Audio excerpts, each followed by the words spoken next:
Hi everyone, in today's video I will show you how super context works in Gemini models and how to load data into it. So let's start with the basics. What exactly is a token? As you can see, token is a small fragment of text that the model understands. And sometimes it might be one word, if it's of course short enough, because we have house or AI is one token. But most of the time the word is too long, so we have to split it into some number of tokens. So for example, in this case, we have to split computer into 3 tokens, computer. And the next one, we can see that 1 million tokens is over 700,000 words, which is equivalent to 8 books or 50,000 line of codes. And Gemini, for example, can handle up to 2 million tokens, which means it can basically read double of it. So it's a lot. It's a very big number of tokens. And how can we load data into our model? Before, we were using something what is called RAG. And basically it means that we had to search for the most important fragments and paste into our model. What it is now we can feed the entire data corpus at once, and the today's models can basically connect it into a single hole and give us a good response. What are the data types that we can load? We can basically load everything. We can load, for example, folders, repositories, PDFs and other documents, and videos. And now we can compare how the ChatGPT and Gemini works in the technical point of view, because ChatGPT have many systems for processing different data types, and each type is processed separately. And in the other hand, Gemini processes all data types at once and have something that is called data synthesis, which gives us a better and consistent reasoning and responses. And as you can see, ChatGPT is probably more popular, but the responses are not always as good as in Gemini model.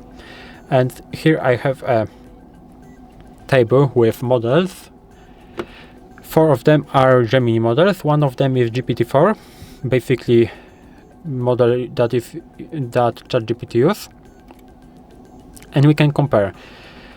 In terms of context, Gemini is almost 5 times bigger than GPT-4. As you can see, GPT-4 is good for documents of medium length. Gemini Flash is better for the bigger documents. And in GPT-4, as I said before, we have to use RAG. And in Gemini, it's a native, so basically all data types are connected at once. And now I will show you in Google Studio 2 things. First thing is how to load documents, videos into our model. So basically, in order to do it, we have to go into Playground. We have to choose our model, for example, Gemini 3 Pro Preview. And we have to press this plus button and press Upload File. Now I have prepared a file from NASA Scientist Resources. It's a PDF file. We can click on it and we can ask our model to describe it, for example. So we will type describe it, press enter. As you can see, our model starts thinking. You can see that we used 11,205 tokens, and our session can handle up to over 1 million tokens, as we could see it in that table that I showed you before. We have to wait for our model to think. It will take some time, but it's necessary. As you can see, we have our thinking.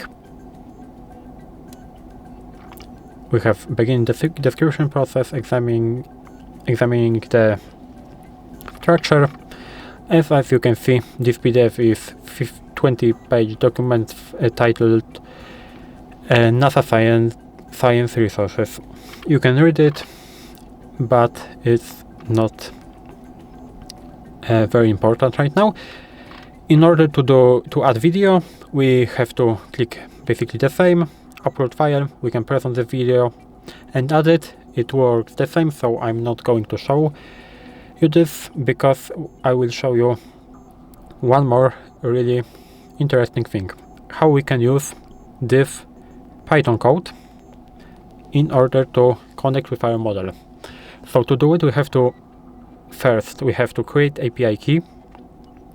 So we have to press on API key, get API key, create API key, and now we have to name our API key. So I can name it, for example, test. Here we have to choose our project.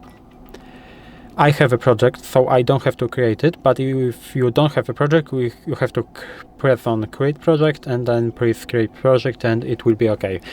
So I will choose test, I will choose create key, and it's important that this key might have to stay private and you can public it to anyone, but in my case it doesn't really matter because I do it only for test, and after the video I will simply remove it.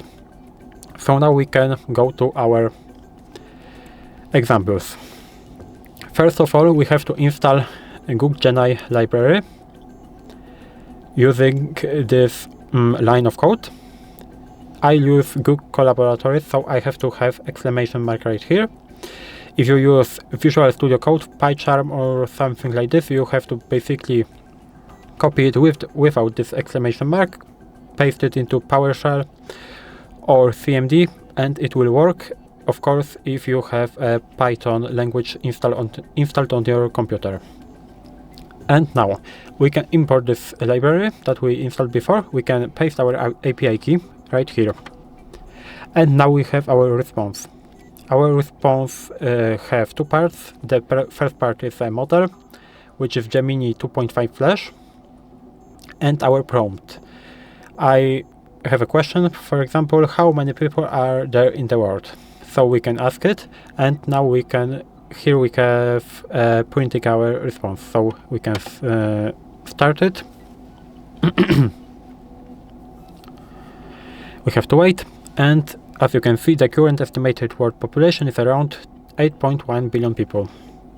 Now I have a second example, which is more interesting because it contains a file.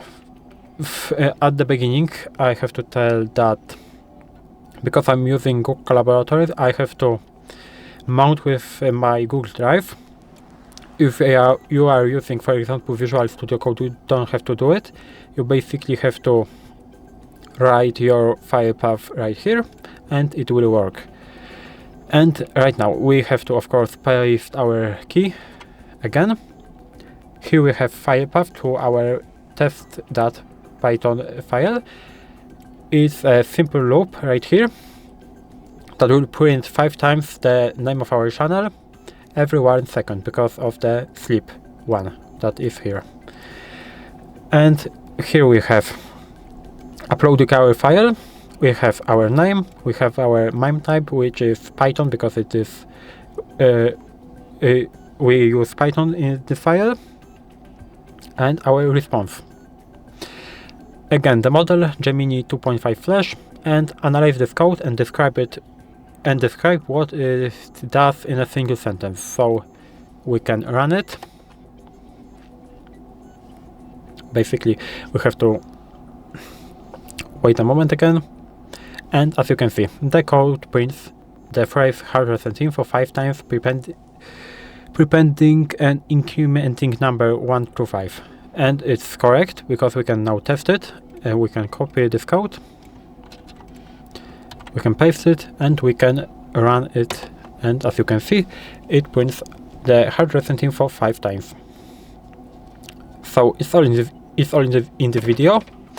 If you like it, please leave a like, subscribe the channel, and I hope to see you in the next one.